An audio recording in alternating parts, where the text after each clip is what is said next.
whatever happens to us happens through our own decisions.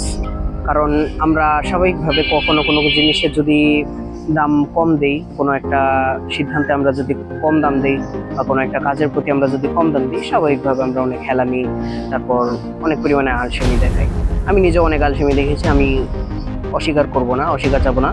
এই যে YouTube চ্যানেলের কথাই বলি, আমি 2018 সালে মেনলি ফার্স্ট টাইম স্টার্ট করেছিলাম, বাট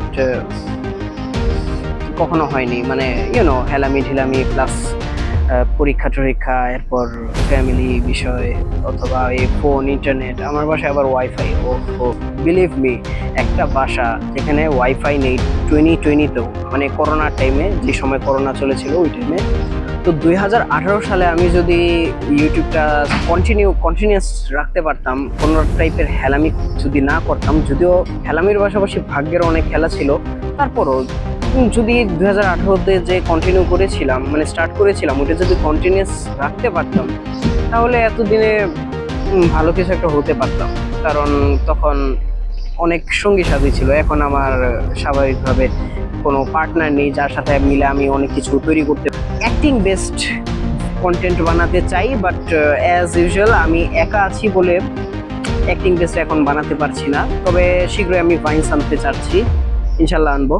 তো যে বিষয়ে আমি বলছিলাম যে আমরা আমাদের লাইফে যখন কোনো একটা জিনিস নিয়ে হেলামি করি, সেই হেলামির কারণে আমরা পিছিয়ে পড়ে যাই। যেমন এই হেলামির কারণে আমি আগাতে পারিনি, এই যে এখন আমি দেরি করে স্টার্ট করছি, এখন অ্যাজ ইউজুয়াল কম্পিটিশন আরও বেশি হার্ড। ঠিক একইভাবে মনে করো যে কোনো একজন ব্যক্তি সফল হতে চায়, স্বাভাবিক সবাই সফল হতে চায়।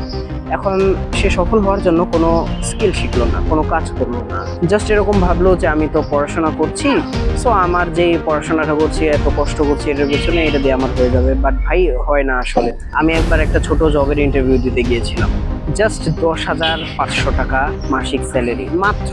আমি এটা জাস্ট পড়াশোনার পাশাপাশি খরচ চালানোর জন্য ভেবেছিলাম যে করব। তো আমার ইন্টারভিউ ছিল মোহাম্মদপুরে। তো মোহাম্মদপুর গেলাম গাজীপুর থেকে। লালমাটিয়া পৌঁছানোর পর আমি অনেক কষ্টে ওই বিল্ডিংটা খুঁজে বের করেছি, কারণ আমার ফোন অফ হয়ে গিয়েছিল, ম্যাপস ফলো করে যেতে পারিনি। আমার অনেক যাই হোক, অনেক সমস্যার মধ্যে ছিলাম ওই দিন। ওখানে ইন্টারভিউয়ের জন্য মোট 3 জন ছিল, আমি সহ।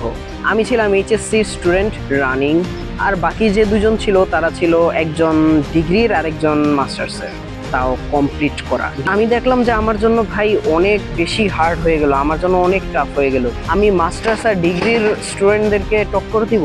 পরে পরীক্ষা শুরু হলো, অ্যান্ড পরীক্ষার মধ্যে ওরা 2 জন আমাকে জিজ্ঞেস করলো যে প্রশ্নের উত্তরটা কি। ভাই আমি বুঝলাম না যে ভাই, একটা সহজ একটা ক্রম ছিল, 1-3-7 এরকম করে ছিল। তো ভাই এটার ক্রমটা কি হবে? স্বাভাবিকভাবে এটা পড়লেই বোঝা যায় এটা 1 থেকে 10 পর্যন্ত ফুল কন্টিনিউসলি লেখা ছিল, just fill in the gaps এর সাথে। বাট এইটুকুও পারেনি, তো এটা আবার কিরকম মাস্টার্স পাস? না, সে ডিগ্রি পাস ছিল, বাট এটা কিরকম ডিগ্রি পাস? আসল দাম ভাই, পড়াশোনার আসল দাম তখন থাকে যখন তুমি পড়াশোনার পাশাপাশি আরো অনেক জিনিসে দক্ষ হও।